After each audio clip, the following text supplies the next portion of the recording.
আমি সাংবাদিকদের সম্মানার্থে যে কথাগুলো বলেছিলাম ওখানে প্রায় 6 মিনিট, সেখানে মাত্র 25 সেকেন্ড দিয়েছে, আর 5 মিনিট 35 সেকেন্ড কেটে দিয়েছে। তো মানুষ তো এমনি ভুল বসবে। আর এটা শোনার পরে আগা নেই মাথা নেই, এই যে কিছু পীর নামে কলঙ্ক, এগুলো আমি কলঙ্কই বলি। কারণ যাদের পেট পোষা ধান্দাবাজি ছাড়া দুনিয়ায় কিছু নেই, খালি গলাবাজি ধান্দাবাজি করে চলছে, মানুষকে ধোকা দিয়ে বোকা বানিয়ে এরা ফতোয়া দেওয়া আরম্ভ করে দিল, হামজা কাফের। আপনি জানেন কেউ যদি কাফের না হয় ওইটা কিন্তু ঘুরে যে বলবে তার দিকে যায়। কথা বলেন না কেন? আমার মনের অবস্থা তো আপনি জানেন না, আমি কোন নিয়তে বলেছিলাম, কোন সিচুয়েশনে বলেছিলাম, কোন অবস্থায় বলেছি, ওটা আমি জানি আর আমার আল্লাহ জানে। কারণ আমলের ফলাফল নিয়তের উপরে নির্ভরশীল। ইন্নামাল আমালু বিন্নিয়াত, এই কথা বলছেন। আমার আকীদার বিষয় তার প্রকাশ করার বিষয় না, এটা তো মনের বিষয়। আমি রাসূলুল্লাহকে খাটো করার জন্য ওনাকে এই সংবাদ সম্মেলনে সাংবাদিকদের এই মত বিনিময় সবাই আমি ওনাকে সাংবাদিক বলে ডাক দিয়েছি না, আমি বলেছি রাসূলও সংবাদ পৌঁছিয়েছেন, আপনারা যদি সংবাদ রাসূলের মতো পৌঁছান আপনাদেরকেও আল্লাহ পুরস্কার দেবে। এই কথাটা ভুল কিসের? আপনি কাটছাট করে শুনলে তো ভুল মনে হবে। এটা নিয়ে সারা দেশে কিছু মানুষ যারা কুয়ার ব্যাং, চার দেওয়ালের মাঝে যাদের অবস্থান, এরা ফতোয়াবাজি আরম্ভ করে দিল।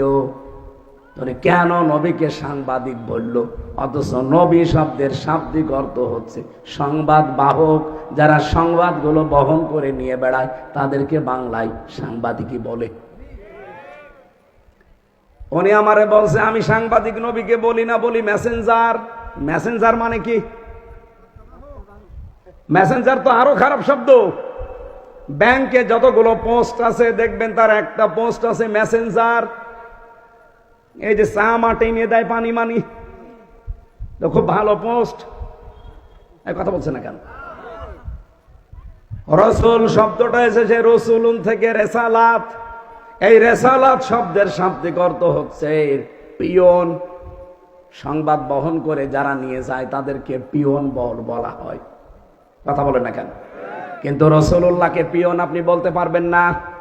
এই হিসাবে আমি যদি মুখ ফসকে বলেও ফেলি রাসূলুল্লাহ বা নবী মানে সাংবাদিক, আমি তো সরি বলেছি, আমি তো মাপ চেয়েছি, এমনকি রাতে তাহাজ্জুদ পড়েও আমি মাপ চেয়েছি।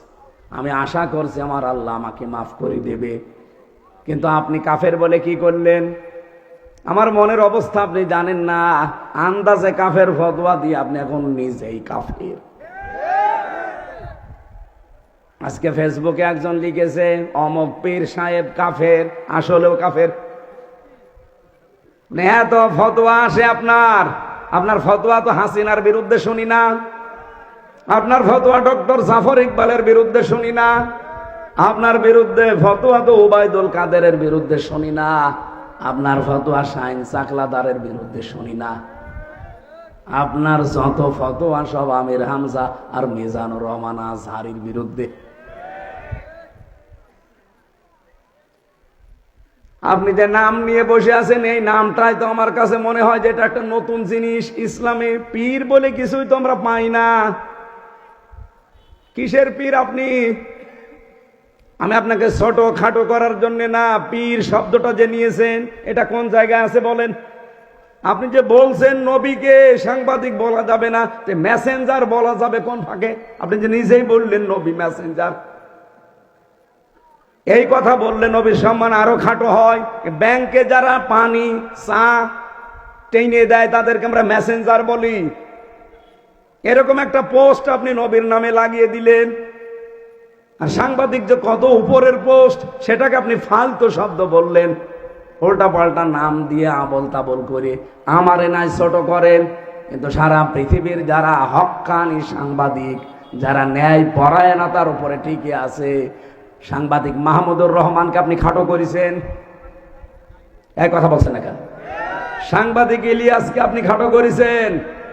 সাংবাদিক কনক সরওয়ারকে আপনি খাটো করেছেন। যারা জীবনের উপরে রিস্ক নিয়ে সংবাদগুলো প্রচার করে সেইটাকে আপনি ফালতু বললেন। আমি যে কথা তুলেছিলাম এটা বোঝানোর জন্য বলছি, খেলাফতের দায়িত্ব পালন করা দরকার জমিনে। আজ হাজারো পীর এই দেশে, 48,000-এর ওপরে পীর। আমি তো যতটুকু খোঁজ রাখি, পৃথিবীতে এমনও দেশ আছে যে 48,000 মানুষও নেই, অথচ পীর এই দেশে 48,000।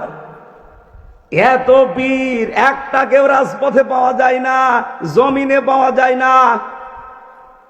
নর্থ সাউথ বিশ্ববিদ্যালয়ে কোরআনের উপরে লাথি দিয়েছে, থুতু দিয়েছে, সেখানে ফতোয়াবাজি করতে পারো না।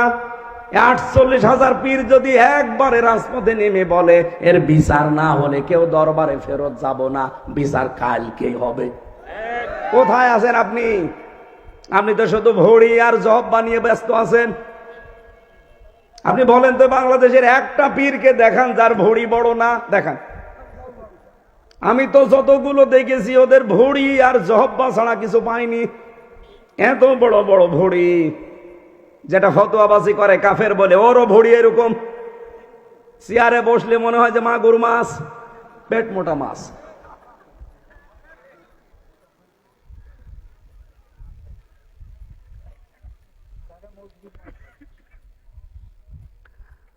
আমার মনে হয় এই দেশে একামতের দিন যারা কায়েম করতে চায়, হ্যাঁ তাদের ছোটখাটো ভুল ত্রুটি থাকতে পারে, কিন্তু আপনি কি করছেন?